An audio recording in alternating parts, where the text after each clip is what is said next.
اللہ اکبر، اللہ اکبر، اللہ اکبر، لبیک لبیک لبیک یا رسول اللہ صلی اللہ علیہ وسلم۔ الحمد للہ العظیم والصلاة والسلام علی من اختص بالخلق العظیم وعلی آلہ وصحابہ الذین قاموا بتأیید الدین القویم۔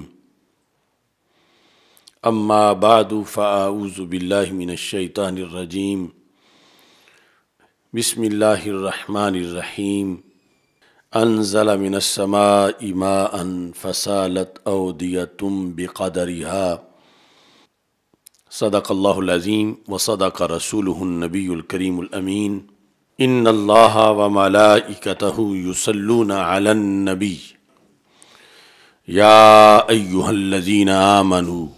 صلوا علیہ وسلموا تسلیما۔ الصلاۃ والسلام علیک یا سیدی یا رسول اللہ وعلی آلک واصحابک یا حبیب اللہ۔ الصلاۃ والسلام علیک یا سیدی یا خاتم النبیین وعلی آلک واصحابک یا سیدی یا خاتم المعصومین۔ مولاي صل وسلم دائما ابدا علی حبیبک خیر الخلق کلہم، منزہ عن شریک فی محاسنہ فجوہر الحسن فیہ غیر منقاسم۔ محمد تاج رسل اللہ قاطبۃ، محمد صادق الاقوال والکلم، محمد ذکرہ روح لانفسنا، محمد شکرہ فرد علی الامم۔ ربی صلی وسلم دائما ابدا علی حبیبک خیر الخلق کلہم۔ اللہ تبارک و تعالی جل جلالہ وعم نوالہ وتم برہانہ وعظم شانہ وجل ذکرہ وعز اسمہ کی حمد و ثناء، اور حضور سرور کائنات، مفخر موجودات، زینت بزم کائنات، دستگیر جہاں، غم گسار زماں، سید سروراں، حامی بے کساں، قائد المرسلین، خاتم النبیین، احمد مجتبیٰ، جناب محمد مصطفیٰ صلی اللہ علیہ وآلہ وصحابہ وبارک وسلم کے دربار گوہر بار میں ہدیہ درود و سلام عرض کرنے کے بعد السلام علیکم ورحمۃ اللہ وبرکاتہ۔ رب ذوالجلال کے فضل اور توفیق سے مرکز صراط مستقیم تاج باغ لاہور میں آج کا پروگرام طالب علمی کے زمانہ میں کسی پر موت کا آ جانا، اس لحاظ سے جو حدیث شریف میں اس کی فضیلت وارد ہوئی اس کا بیان ہے، اور اس کا پس منظر یہ ہے کہ ہمارے مرکز صراط مستقیم تاج باغ میں دورہ حدیث کی کلاس کے طالب علم اور بزم جلالیہ رضویہ کے صدر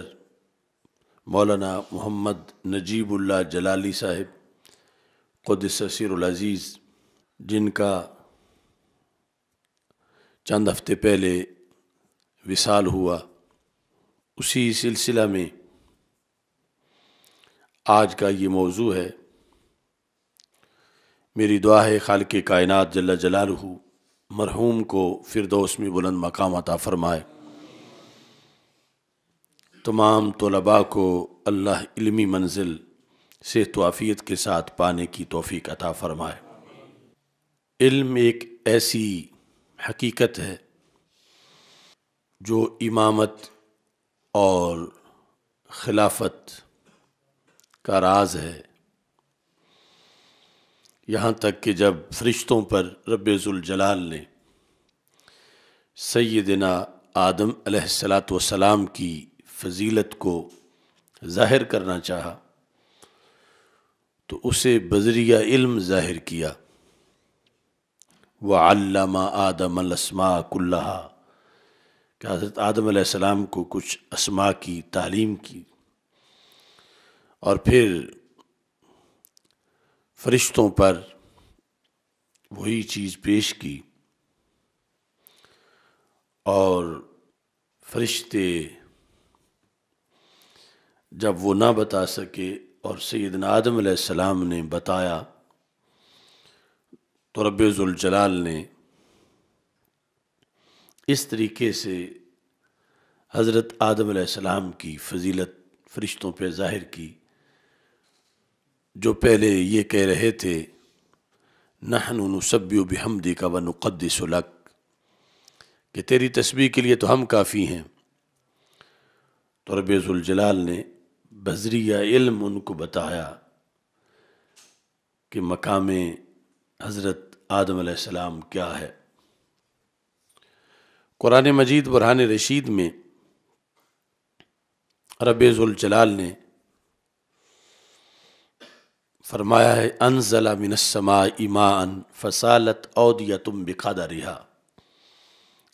اللہ نے آسمان سے پانی کو نازل کیا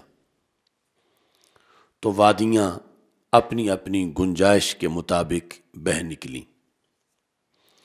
اس آیت کی تفسیر میں حضرت عبداللہ بن عباس رضی اللہ تعالیٰ عنہما ارشاد فرماتے ہیں کہ جہاں اس مقام پر لفظ ما میں جس حقیقت کو بیان کیا گیا وہ حقیقت علم ہے۔ ما جس کا معنی پانی ہے، یہ لفظ بول کر مراد علم دین لیا گیا ہے، کیونکہ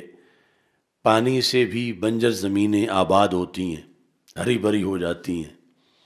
کائنات میں بہار آتی ہے، سب کا اس پہ گزارا ہوتا ہے۔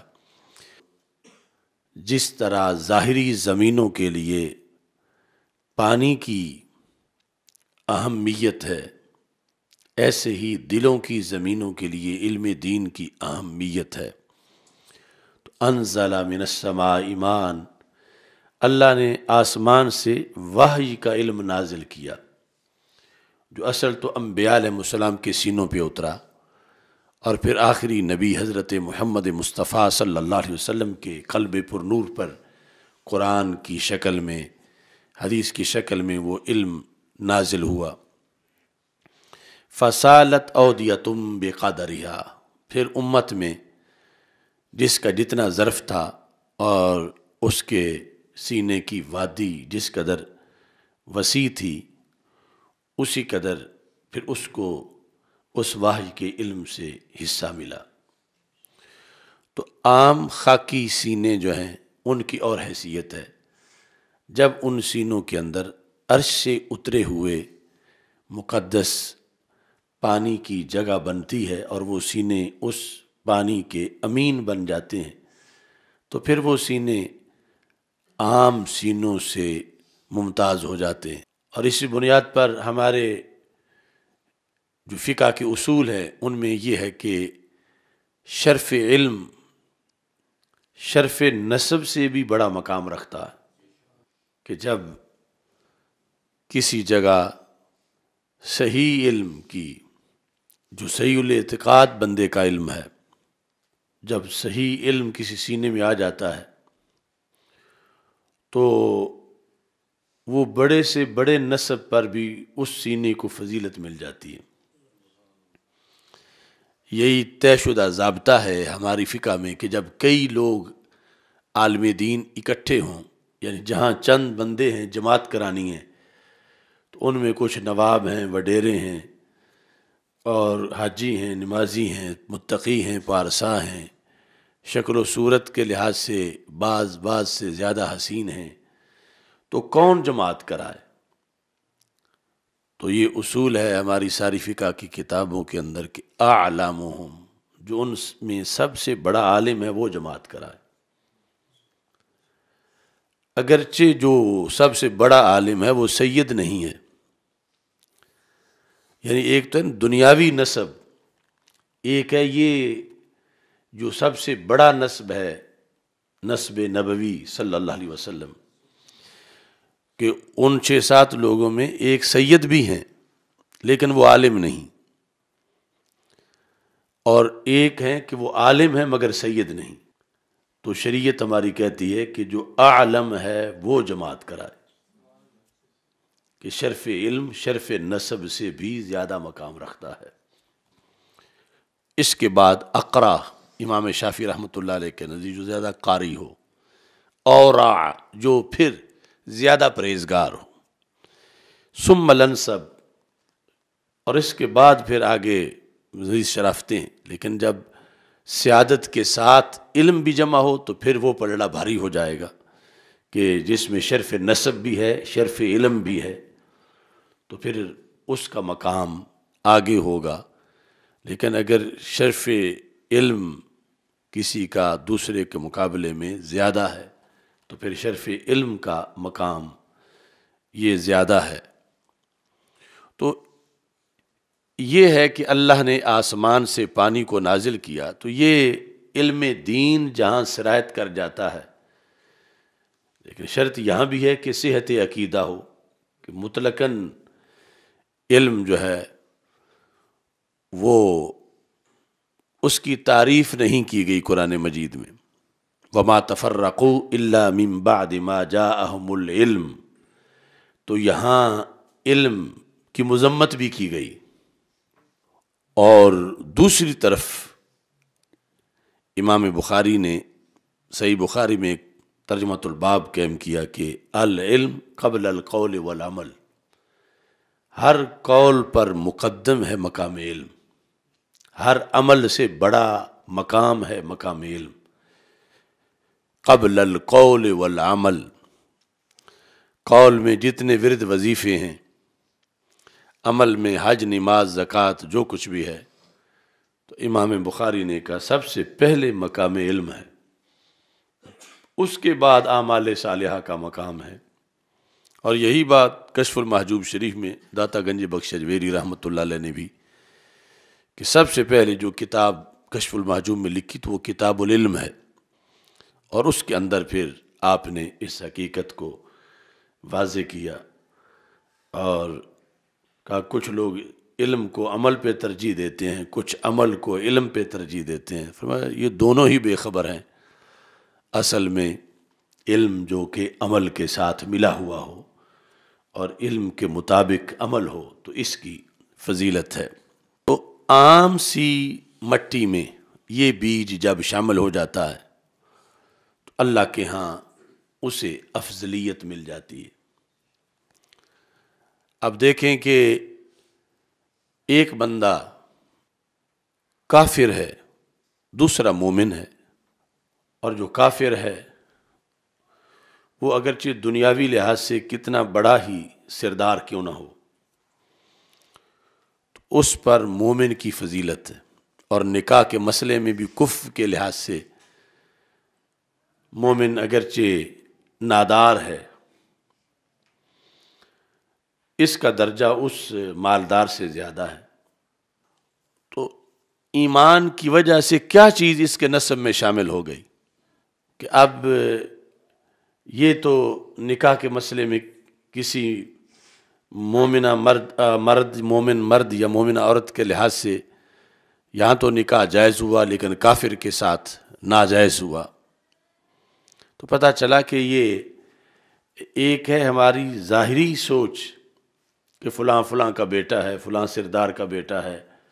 لیکن فلاں جو ہے وہ فلاں کمی کا بیٹا ہے، جس کو ہم عرف عام میں کمی کہہ دیتے ہیں، جس کو شرعاً کمی نہیں کہنا چاہیے۔ لیکن وہیں جب ایک طرف ایمان نمودار ہو گیا اور دوسری طرف کفر رہا، اگرچہ وہ کفر جہاں ہے وہاں بڑی چودراہٹ ہے، سرداری ہے، نواب بھی، اور ادھر ایمان جدھر آیا ادھر کوئی ایسا پیچھے سلسلہ نہیں ہے، تو شریعت نے اس جانب کو ترجیح دی جہاں ایمان جلوہ گر ہوا۔ تو اگرچہ ایمان کی وجہ سے پیچھے نسب میں تو کوئی تبدیلی نہیں آئے گی، پھر وہ بیٹا جس کا تھا اسی کا رہے گا، مگر فضیلت آ جائے گی۔ تو ایسے ہی جیسے ایمانی فضیلت ہے، ایسے ہی علم دین میں بھی فضیلت آتی ہے، اور علم دین کے اس کے اندر تکبر اور بد اعتقادی نہ ہو۔ تو یہ وجہ ہے کہ انزل من السماء ماء فسالت اودیۃ بقدرها، کہ اللہ نے آسمان سے پانی کو نازل کیا، تو جو سینے رب نے ازل سے علم کے لیے چنے تھے، علم نافع کے لیے، کہ جو علم بد اعتقادی والا یا دنیاوی آسائش زبیش کے حصول کے لیے نہ ہو، اخلاص والا علم ہو، اللہ نے ازل سے وہ سینے چنے۔ اگرچہ وہ سینہ دنیا کے لحاظ سے وہ بچہ کسی مزدور کا بچہ ہے، کسی کاشتکار کا، کسان کا، عام سے انسان کا ہے، کسی سردار کا نہیں ہے، لیکن ازل سے رب نے اس کو علم کے لیے چنا ہوا ہے اور علم اس میں سرایت کر جاتا ہے۔ تو قرآن کہتا ہے یہ ہے فضیلت جو رب نے اپنے خاص بندوں کے لیے چن رکھی ہے۔ اب وہ وقت کا رازی غزالی بن جائے تو اس کا نسب تو وہ پہلے والا ہی رہے گا، لیکن شریعت کہتی ہے کہ شرف علم شرف نسب سے زیادہ ہے۔ اب نسب کو نہیں دیکھا جائے گا بلکہ اس کے علم کو دیکھا جائے گا، اور اس بنیاد پر باقی ساری چیزیں جو ہیں اس میں یہ ہے کہ بندہ کسی کام کو شروع کرتا ہے تو اگر درمیان میں رہ جائے تو پھر درمیان میں رہ گیا، اسے کچھ نہیں ملا، چونکہ وہ کام پورا کر لیتا تو پھر کچھ ملتا۔ لیکن علم جو علم نبوت ہے، نبوت سے آگے آنے والا ایمانی اور روحانی یہ سلسلہ، اس کا یہ کمال ہے کہ رب نے جسے چنا، اگرچہ وہ ابھی شروع ہی ہوا تھا ادھر سے موت آ گئی، اور شروع جو ہے مشروع طریقے سے ہوا تھا اخلاص کے ساتھ، تو رسول پاک صلی اللہ علیہ وسلم نے فرمایا کہ اس کو بھی ناکام نہ کہا جائے، قیامت کے دن اللہ اس کو بھی نبیوں کا ساتھ عطا فرمائے گا۔ یعنی یہ محض علم کی وجہ سے، جو علم صحیح ہے، جو انسان کو بلندی ملتی ہے، انزل من السماء ماء فسالت اودیۃ بقدرها، کہ جن سینوں کو وحی کے پانی کے لیے وادی بنایا گیا تو ان کا درجہ عام سینوں سے بلند ہے، اگرچہ اس سے اعلیٰ درجے کے نسب میں سینے موجود ہوں اسی زمین پر۔ اب وہ علم جو ہے اس کی بنیاد پر اس کی پہچان فلاں بن فلاں سے ہٹ کر رسول اکرم صلی اللہ علیہ وسلم کی وراثت کے لحاظ سے بنی، جس کی وجہ سے اسے اللہ نے دونوں جہانوں میں سرفراز فرمایا۔ یہ سنن دارمی کے اندر حدیث شریف ہے جو رسول پاک صلی اللہ علیہ وسلم کا فرمان مشکات شریف میں بھی ذکر کیا گیا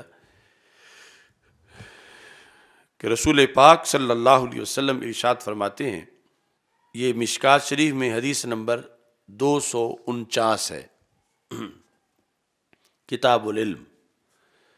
من جاءہ الموت، جس کے پاس موت آئی، وَهُوَ يَطْلُبُ الْعِلْمَ، اس حالت میں آئی کہ یہ جس کے پاس آئی یہ طالب علم تھا، وَهُوَ يَطْلُبُ الْعِلْمَ، یہ جملہ اسمیہ حال واقع ہو رہا ہے ترکیب کے لحاظ سے، مفعول بھی سے حال ہے، من جاءہ الموت، موت فاعل ہے جا کی، اور جاءہ منصوب ضمیر مفعول بھی ہے، جس کے پاس موت آئی، درا حال کہ وہ بندہ جو فوت ہونے لگا ہے وہ علم حاصل کر رہا تھا، وَهُوَ يَطْلُبُ الْعِلْمَ، اس حالت میں تھا کہ وہ طالب علم تھا۔ آگے اس کی شرط ہے کہ ہر طالب علم کی بات نہیں، طالب علم سے یہ تو معین ہے کہ العلم میں الف لام عہد خارجی کا ہے، مراد ہے علم دین، وحی کا علم، حلال و حرام کا علم، قرآن و سنت کا علم۔ من جاءہ الموت وہو یطلب العلم، یعنی اس میں دنیاوی علم قطعاً مراد نہیں، یعنی دینی علم کا طالب علم تھا، لیکن اس میں بھی شرط ہے آگے کہ صرف دینی علم کا طالب علم ہونا یہ کافی نہیں اس فضیلت کو ملنے کے لیے۔ اگلی فضیلت تب ملے گی کہ جب طلب علم کے ساتھ، علم دین کی طلب کے ساتھ یہ شرط بھی پائی جائے گی۔ کون سی؟ ہمارے آقا صلی اللہ علیہ وسلم فرماتے ہیں لِيُحْيِيَ بِهِ الْإِسْلَامِ، کہ دین کا علم پڑھنے کا سبب اس کے نزدیک کیا تھا؟ وہ طالب علم تھا تو اس کی نیت کیا تھی؟ ٹھیک ہے، دین کا طالب علم تھا، لیکن دین کیوں پڑھ رہا تھا؟ آگے حدیث شریف میں شرط بیان کی گئی کہ اگر اس غرض سے پڑھ رہا تھا تو پھر اگلی فضیلت ملے گی، اگر یہ اس کے دل میں نہیں تھی تو پھر اگلی فضیلت نہیں ملے گی۔ شرط کیا ہے؟ لِيُحْيِيَ بِهِ الْإِسْلَامِ، کہ وہ دین کا علم پڑھ کے اسلام کو زندہ کرنا چاہتا تھا۔ یہ ہے احیاء اسلام، اسلام کو زندہ کرنا۔ یہ لفظ رسول پاک صلی اللہ علیہ وسلم نے خود اپنی زبان سے استعمال کی، یعنی آپ کے پیش نظر ہے قیامت تک کے حالات، اور پیش نظر ہے کہ میں آخری نبی ہوں، اب کوئی نبی نہیں آئے گا، لیکن دین پر حملے بہت ہوں گے، بڑے بڑے طوفان آئیں گے، دین کے کئی حصے جو ہیں تعلیمات کے ان کو چھپایا جائے گا، اور معاشرے میں اس جگہ اندھیرا آ جائے گا، نبی کوئی نہیں آئے گا۔ لیکن جس نے میری امت میں سے قیامت تک دین پڑھنا شروع کر دیا تاکہ وہ میرے اس دین کو زندہ کرے جہاں جہاں دین چھپا دیا گیا ہے، یہ شرط لگائی طالب علم کے ساتھ کہ پڑھ تو دین ہی رہا ہے، مگر مقصد اس کا دنیا نہ ہو کہ اس لیے پڑھوں کہ میری اچھی تنخواہ ہو، اس لیے پڑھوں کہ مجھے کوئی سرکاری منصب مل جائے، اس لیے پڑھوں یا مجھے کسی اچھی جگہ امامت خطابت مل جائے، اس لیے پڑھوں کہ میری لوگوں میں مقبولیت ہو جائے۔ یہ ان میں سے کوئی بھی اس کا مقصد نہ ہو، اس کا مقصد صرف ایک ہے کہ دین بے گھر ہو گیا ہے، معاشرے میں رسم و رواج عام ہو گئے ہیں، دین کا علم چھپا دیا گیا ہے، دین کے احکام پر پردہ ڈال دیا گیا، دین کو کوئی بیان نہیں کر رہا۔ اس معنی میں دین جو ہے اس کو ضرورت ہے کہ اسے زندہ کیا جائے۔ تو میں اس لیے پڑھتا ہوں کہ پڑھوں گا تو لوگوں کو بتا سکوں گا کہ اصل دین یہ ہے۔ تو یہ مقصد لیے گھر سے وہ نکلا ہے کہ میں پڑھوں گا تاکہ دین کو زندہ کروں۔ لِيُحْيِيَ بِهِ الْإِسْلَامِ، یہ نیت لے کے جو پڑھ رہا تھا، آگے پڑھ پایا نہیں کہ موت آ گئی۔ یعنی نفس الامر میں تو فارغ التحصیل ہوتا، پھر لاکھوں لوگوں کو رستے پہ لگاتا، کتابیں لکھتا، فتوے دیتا، ہزاروں اس کے شاگرد ہوتے، تو پتہ چلتا کس نے پڑھ کے جس مقصد کے لیے پڑھا ہے وہ کام کیا۔ یہ تو ابھی پڑھ بھی نہیں پایا، پڑھ رہا تھا کہ موت آ گئی۔ ہو سکتا ہے ابھی 100 سبق پڑھے ہیں 1000 میں سے، یا 10,000 میں سے 4 سبق پڑھے ہیں کہ موت آ گئی۔ لیکن اس مشن کی صداقت کا یہ کمال ہے کہ جب اس کا مقصد تھا احیاء دین، اب اللہ کی مرضی ہے وہ پڑھ نہیں سکا، لیکن وہ 100% اس مقصد کے لیے آیا تھا۔ تو رسول پاک صلی اللہ علیہ وسلم فرماتے ہیں فَبَيْنَهُ وَبَيْنَ النَّبِيِّينَ دَرَجَةٌ وَاحِدَةٌ فِي الْجَنَّةِ، یہ بندہ پاس ہو گیا ہے، یہ بچہ پاس ہو گیا ہے، حالانکہ پڑھ بھی نہیں پایا کہ پڑھاتا آگے، یہ کامیاب ہو گیا ہے، اور کامیاب بھی اتنا ہوا ہے کہ دنیا حیران ہے کہ میرے آقا صلی اللہ علیہ وسلم فرماتے ہیں قیامت کے دن اس میں اور اللہ کے انبیاء علیہ السلام میں جنت کے اندر صرف 1 درجے کا فرق رہ جائے گا۔ بینہ و بین النبیین درجۃ واحدہ فی الجنہ، جنت تو جا ہی رہا ہے، جنتی تو بن گیا، جنت میں تو ہے، لیکن کیسی جنت میں؟ یعنی بڑے بڑے ولی، زاہد، عابد، پارسا، ان میں اور انبیاء میں بہت بڑے درجات کا فرق ہوگا کہ درجہ ولی کا بھی بڑا اونچا ہے مگر نبی کا بہت اونچا درجہ ہے۔ اور یہ شخص کہ جو گھر سے نکلا تھا کہ میں پڑھوں اور پڑھ پائے ہی نہیں، مگر مقصد یہ تھا لیحیی بہ الاسلام، کہ میں اسلام کو زندہ کروں، تو اس کے اندر اتنا نور ہے اس رستے میں کہ بندہ منزل پہ ظاہری طور پر نہ بھی پہنچے، صرف رستے پہ چل پڑے اخلاص کے ساتھ۔ تو رسول پاک صلی اللہ علیہ وسلم نے فرمایا قیامت کے دن یہ بچہ جو طلب علم میں فوت ہوا اور شرط یہ ہے کہ مقصد احیاء اسلام تھا، یہ سارے ولیوں کے درجے کراس کرتا کرتا کرتا اللہ کے نبیوں کے اتنا قریب چلا جائے گا کہ اس میں اور انبیاء میں بیچ میں صرف ایک درجہ رہ جائے گا، بینہ و بین النبیین درجۃ واحدہ فی الجنہ، جنت میں ایک درجہ رہ جائے گا، یعنی اس سے اگلا درجہ نبیوں کا ہے، تو اتنا اس کو قرب ملے گا انبیاء علیہ السلام کا۔ اگرچہ یہ ایک درجہ بھی بہت وسیع ہے، جنت کا ایک درجہ حدیث شریف کے مطابق اتنا اونچا ہے جتنا زمین سے آسمان اونچا ہے، ایک درجہ، لیکن یہ کتنے درجات کا راز کر آیا، کتنے غوث کتب ان کے درجات، اس میں اور نبیوں میں صرف ایک درجے کا فرق جو ہے وہ باقی رہ گیا۔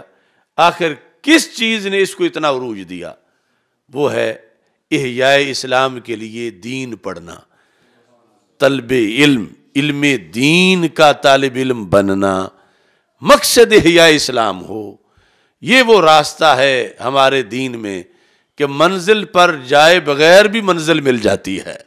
یعنی ابھی تو رستے میں ہے، فارغ التحصیل نہیں ہوا، نہ کتابیں لکھی، نہ تقریریں کی، نہ لوگوں کو ہدایت کا رستہ بھی دکھایا، لیکن مقصد یہ تھا کہ وہ لیحیی بہ الاسلام، اسلام کو زندہ کرے۔ تو اتنا بڑا کام ہے، یعنی یہ رسول پاک صلی اللہ علیہ وسلم نے قیامت تک کے لیے اپنے دین کی طرف لوگوں کو مائل کرنے کے لیے پردہ ہٹا دیا کہ چونکہ بڑی بڑی اٹریکشن ہوگی دوسری سمت، دوسری طرف کاروبار میں، مال میں، دنیا کے کاموں میں، دنیا کے علوم میں بڑی چمک ہوگی، بڑی اٹریکشن ہوگی،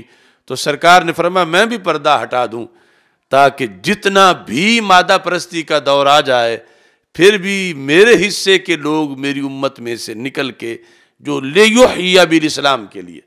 اگرچہ باقی شعبوں کی بھی اپنے اپنے درجے میں ضرورت ہے اور ان پر بھی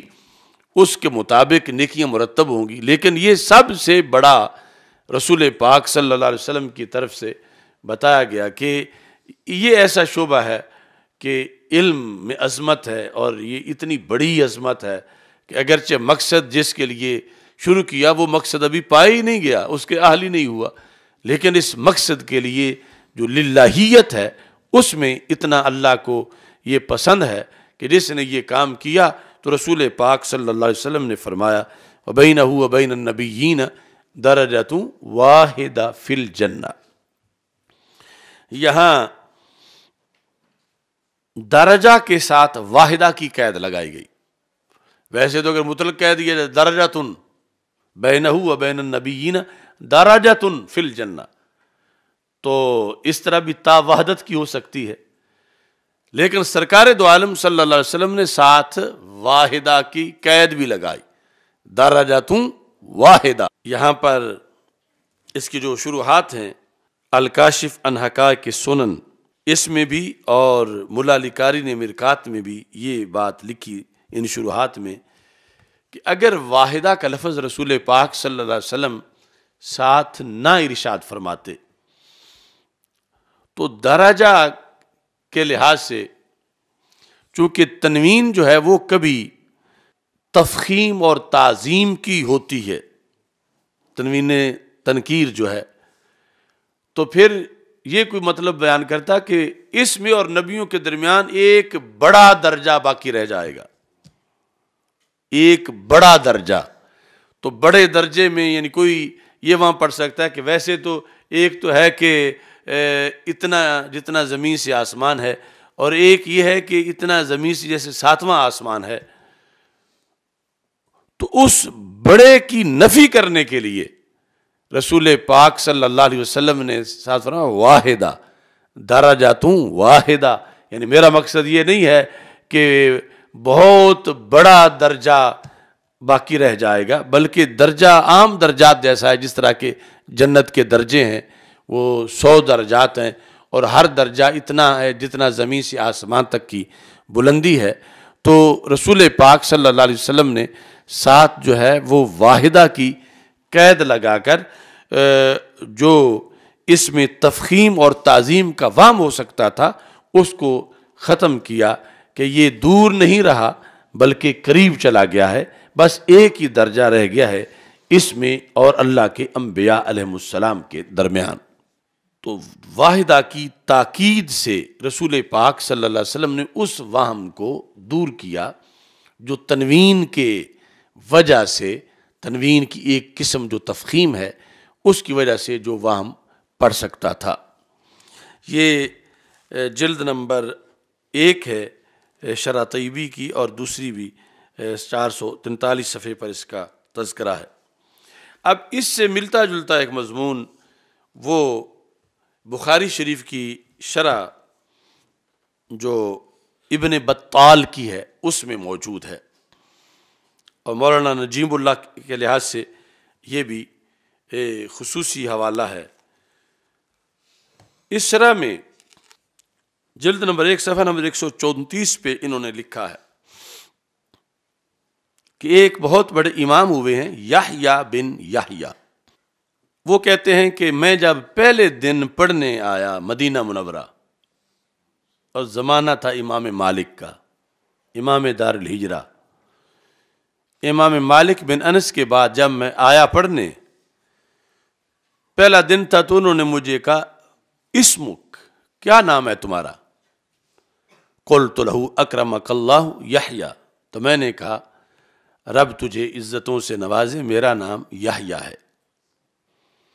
وَكُنْتُ أَحْدَثَ أَصْحَابِي سِنًّا، کہتے ہیں ہم جتنے طلباء امام مالک کے پاس پڑھنے والے تھے میری سب سے چھوٹی عمر تھی، تو امام مالک نے مجھ پہ خصوصی شفقت کی۔ فقال علی یا یحییٰ اللہ اللہ علیک بالجد فی ھذا الامر، کہ اللہ پہ بھروسہ رکھو اور طالب علمی میں بڑی محنت کرو۔ وَسَأُحَدِّثُكَ فِي ذَلِكَ بِحَدِيثٍ يُرَغِّبُكَ فِيهِ، اس سلسلہ میں میں تجھے ایک بات بتاؤں گا جس سے تجھے رغبت پیدا ہوگی دین کا علم پڑھنے میں۔ وَيُزَاهِدُكَ فِي غَيْرِهِ، میں جو وہ بات آپ کو بتاؤں گا تو تمہاری توجہ باقی چیزوں سے ہٹ جائے گی۔ یعنی ظاہر ہے کہ ویسے بھی تابعین کا زمانہ تھا اور ایک بندہ علم پڑھنے آیا ہے اور مدینہ منورہ میں، تو ہر طرف سے توجہ ہٹا کے آیا ہے، لیکن امام مالک نے کہا میں جو تجھے بتاؤں گا اس سے تجھے مزید باقی ہر شے سے تمہاری نظر ہٹ جائے گی اور تم دین کی طرف طلب علم میں مزید پکے ہو جاؤ گے۔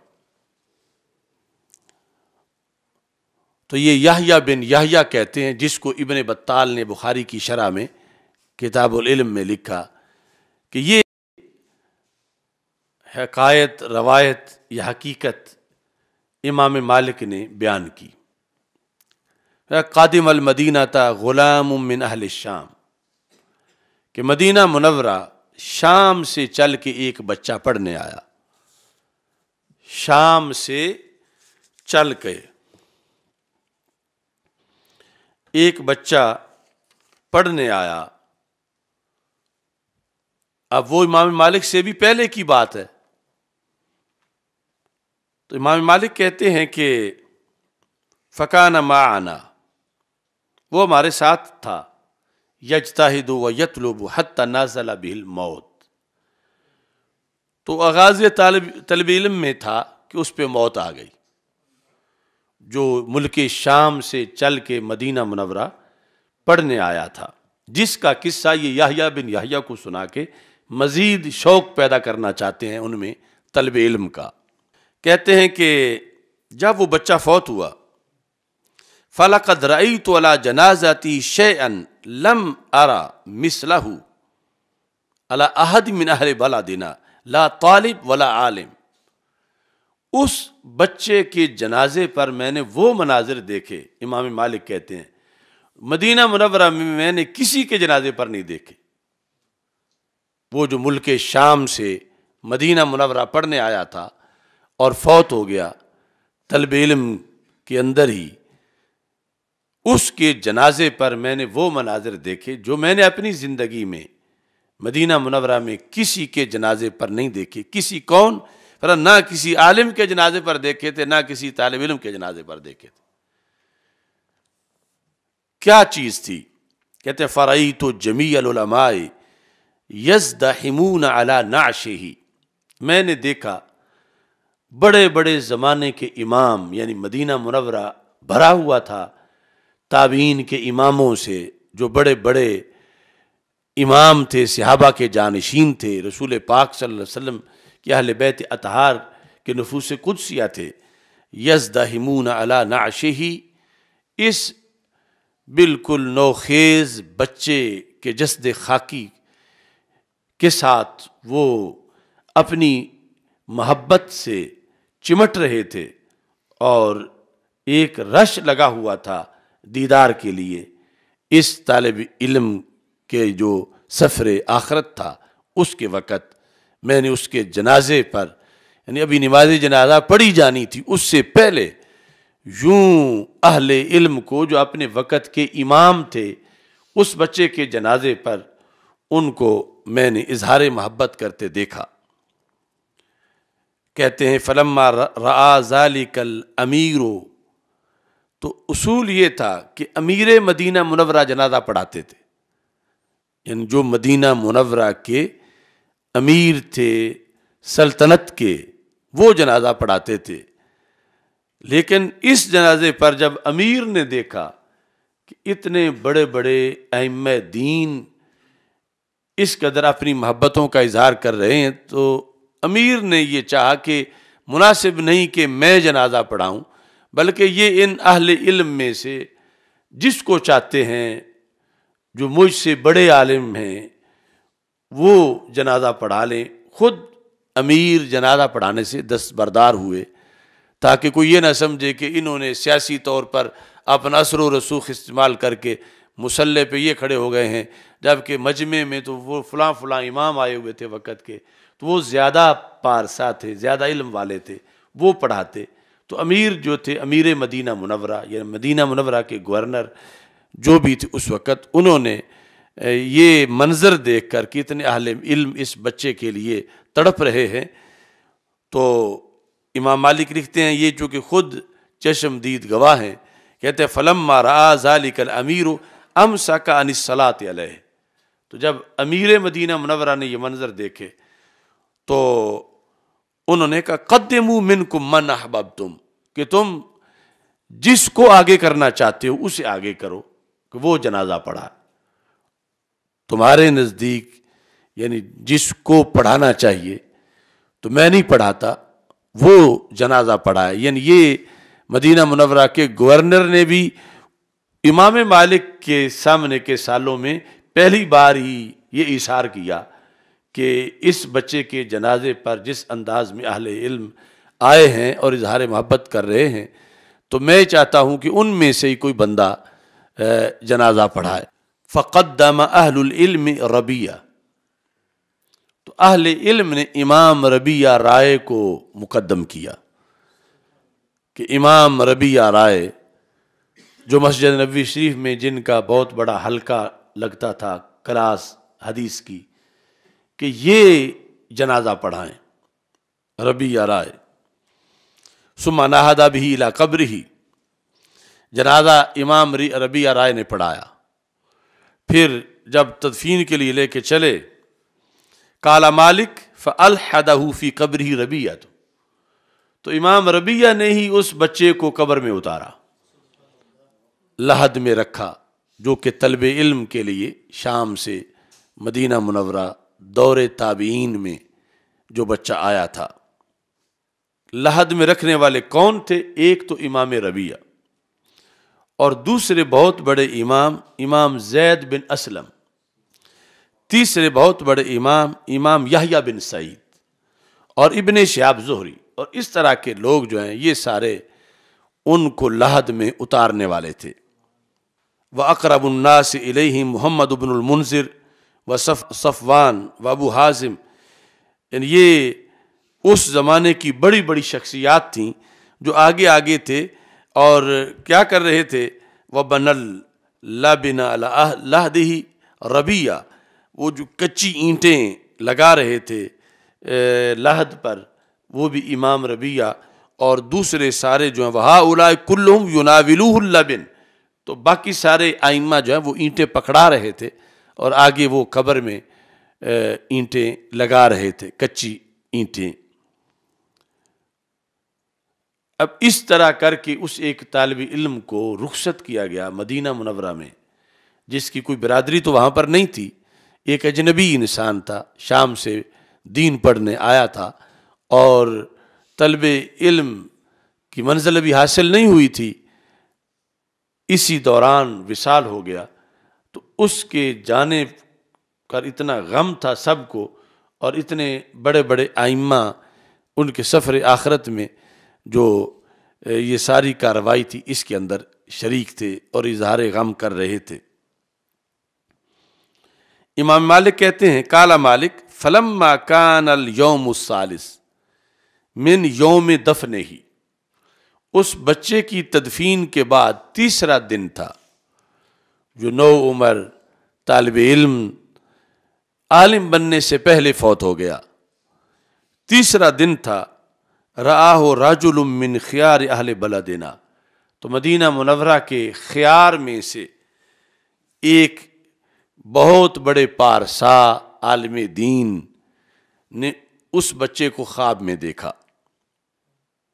یعنی جو ایک امرد لڑکا، یعنی جس کی ابھی داڑھی نہ آئی ہو، یعنی شاید یہی ان کی عمر تھی، اس حالت میں، اور اس کا پرنور چہرہ تھا،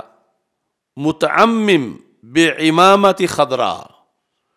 اس نے سبز رنگ کا امامہ باندھا ہوا تھا، یعنی نور بھرا چہرہ تھا، ابھی داڑھی آئی نہیں تھی۔ وَتَحْتَهُ فَرَسٌ أَشْهَبٌ، اور نہایت ہی دراز قد اور خوبصورت گھوڑے پر وہ بیٹھا تھا۔ نازل من السماء، آسمان سے نیچے اتر رہا تھا، اس گھوڑے پر بیٹھ کر اس پوشاک کے ساتھ۔ فَكَأَنَّهُ كَانَ يَأْتِيهِ قَاصِدًا وَيُسَلِّمُ عَلَيْهِ، یعنی یوں آ رہا تھا جیسے وہ اوپر سے اس بندے کو کچھ ملنے، ارادتاً ملنے آ رہا ہے اور خبر دینے آ رہا۔ امام مالک کے سامنے اس بندے نے اپنے اس خواب کا ذکر کیا، وَيَقُولُ هَذَا بَلَّغَنِي إِلَيْهِ الْعِلْمِ، اور وہ بچہ یعنی اتنے ٹھاٹ باٹ کے ساتھ جو آسمانوں سے نیچے اترا اور اس پارسا بندے کو ملا، اور ساتھ یہ کہا ہاذا بلغنی الیہ العلم، مجھے اس درجے پہ علم دین نے پہنچایا ہے۔ ہاذا بلغنی الیہ العلم،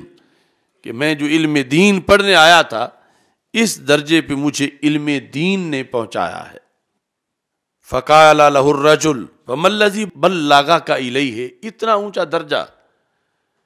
علم دین کی وجہ سے تجھے ملا، لیکن آگے کیسے کیسے ملا؟ کیا پیمانہ رکھا گیا کہ جس کے نتیجے میں کتنے علم پر تجھے کیا درجہ ملا، اور پھر کتنے علم پر تجھے کیا درجہ ملا؟ یہ اس شخص نے خواب میں اس بچے سے پوچھا،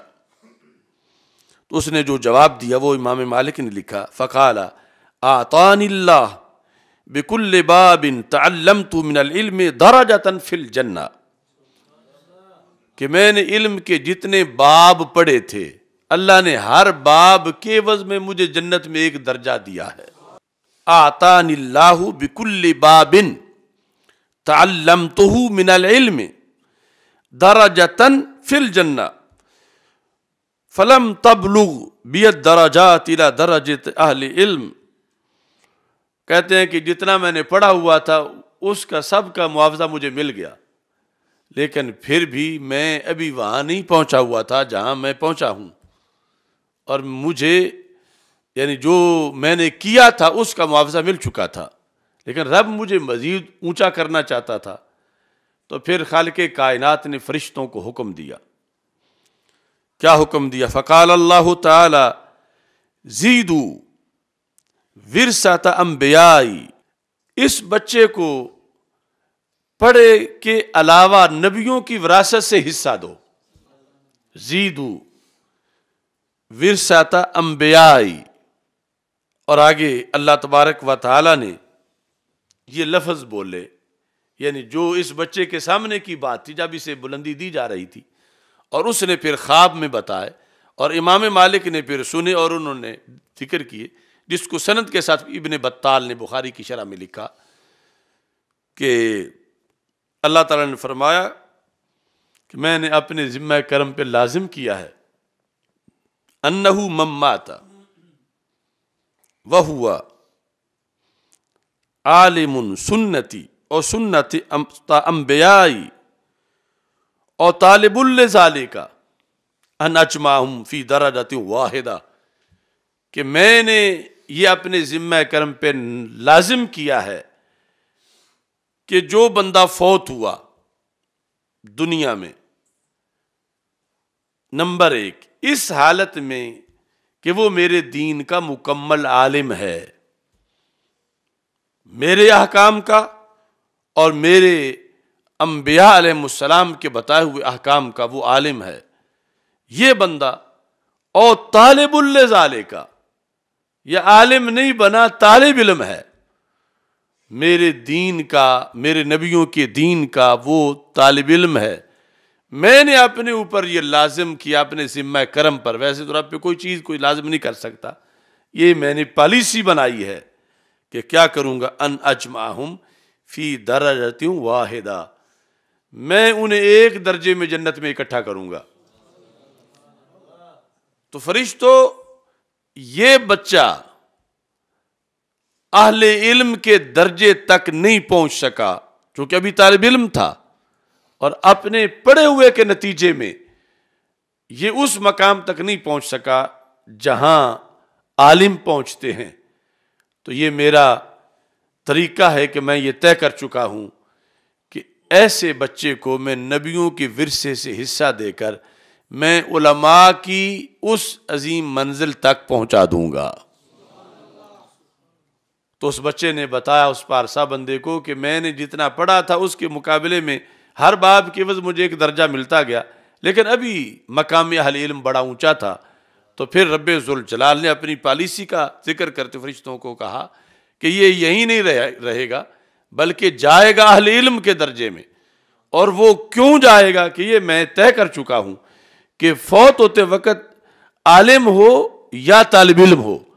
انہیں میں اکٹھا رکھوں گا۔ تو یہ ہے طالب علم اور اس درجے تک پہنچ نہیں پاتا جو اہل علم کا درجہ ہے، لیکن میں نے اس کو نبیوں کا ورثہ دے کر اس درجے تک پہنچا دیا ہے، لہٰذا یہ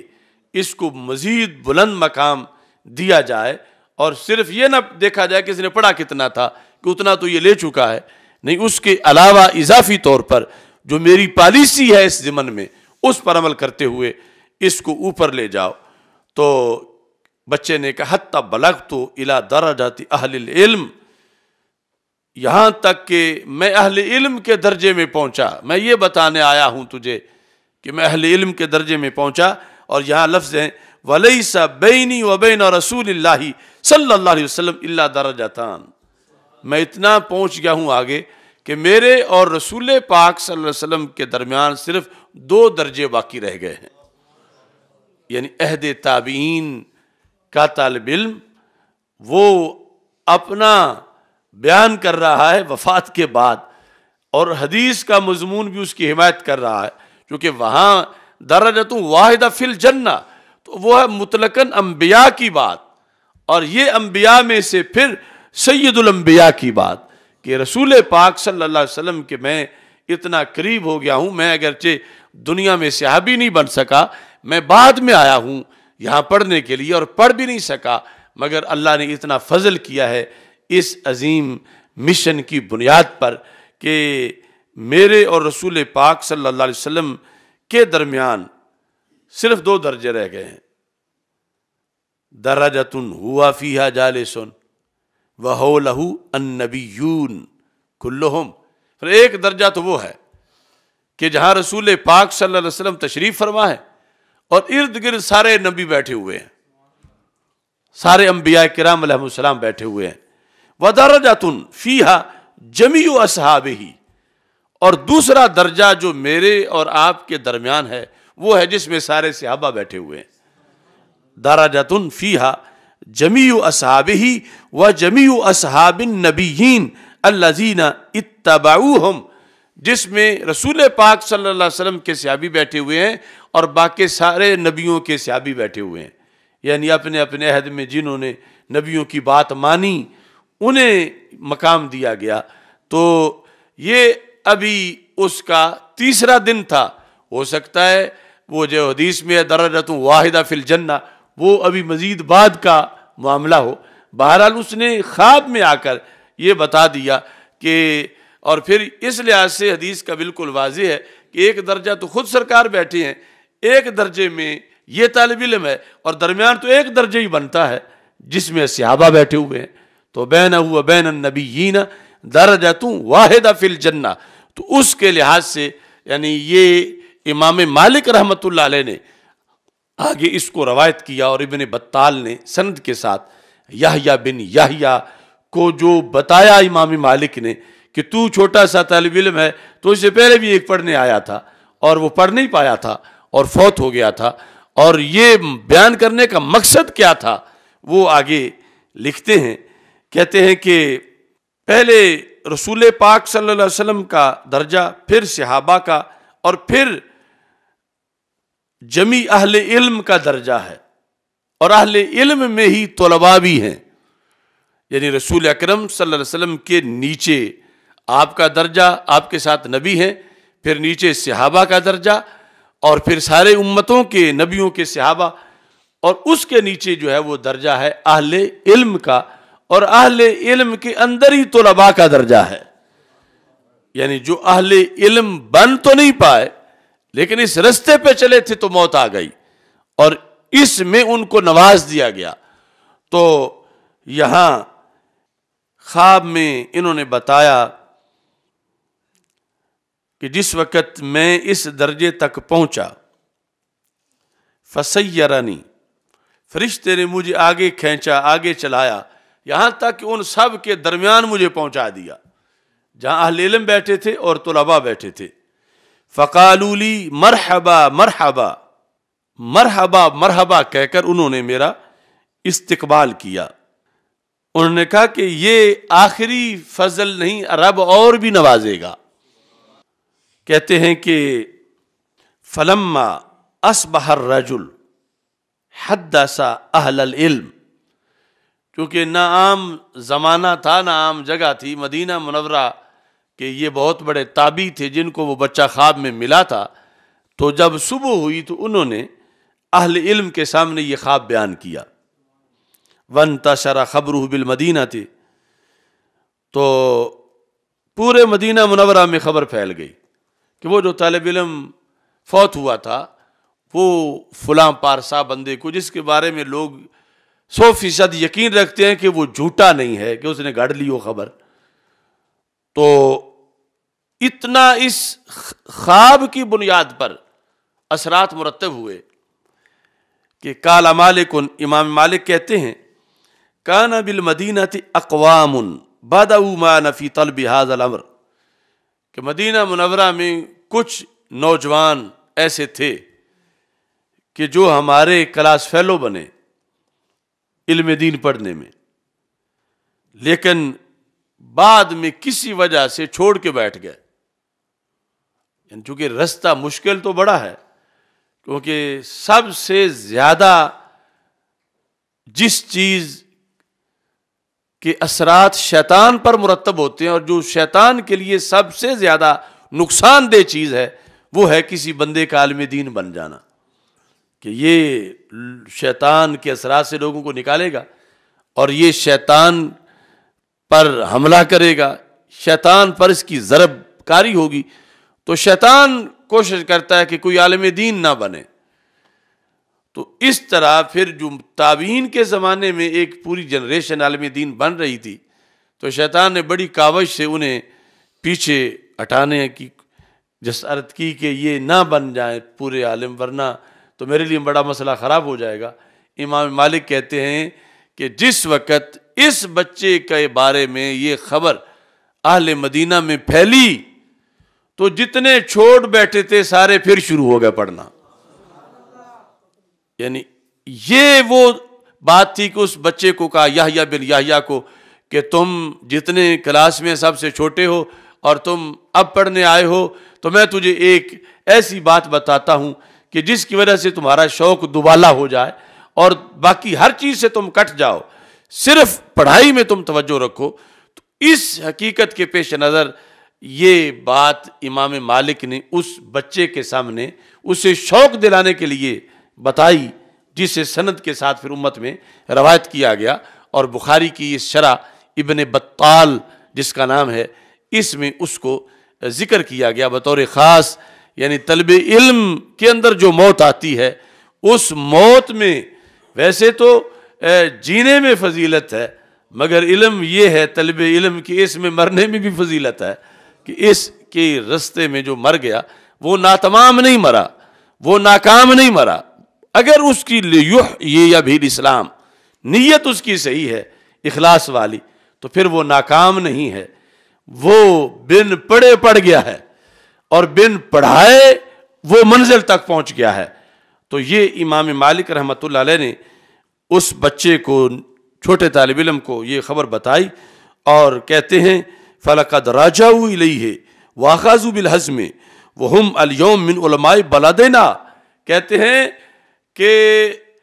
وہ جو وقت طلب علم ہمارے ساتھی تھے،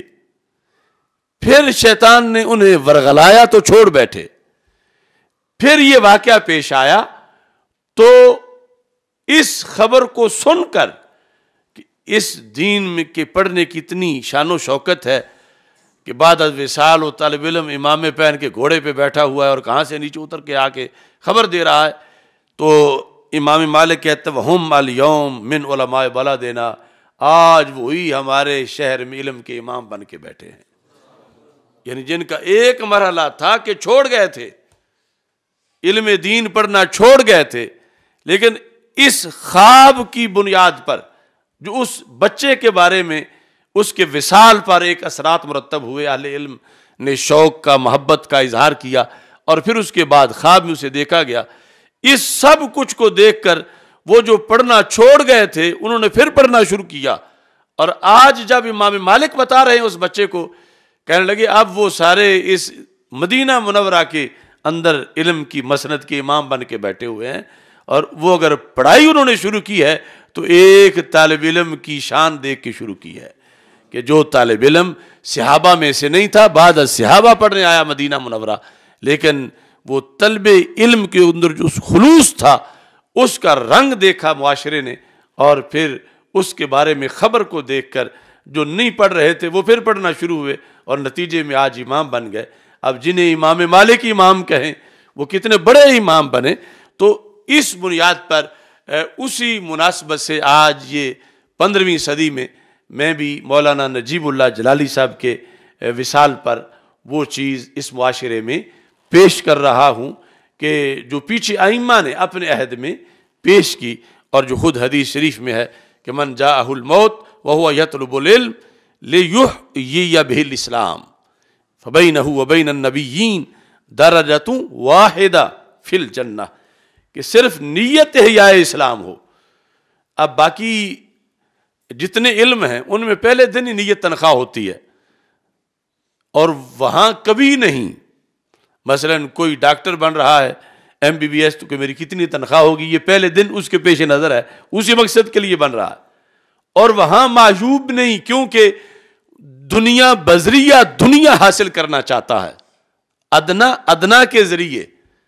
اور علم دین اعلیٰ ہے، اور دنیا ادنا ہے، اور یہاں اعلیٰ کو ادنا کے لیے اگر ذریعہ دل میں رکھ کر نکلے تو پھر اس میں علم دین کی توہین ہے کہ اس نے ادنا سی چیز دنیا کے لیے اس اعلیٰ کو سامنے رکھ کے اس کے ذریعے دنیا تک پہنچنا چاہتا ہے، ادھر دنیا ہے دنیا کے ذریعے۔ تو اس بنیاد پر یہاں عظمت تب ملتی ہے، حقیقی عظمت، کہ مقصد لیحیی بہ الاسلام، اس سے اور کوئی سروکار ہی نہیں کہ میں کیوں پڑھ رہا ہوں کہ مجھے کل ملازمت ملے، یہ اس کے ذہن میں ہے ہی نہیں۔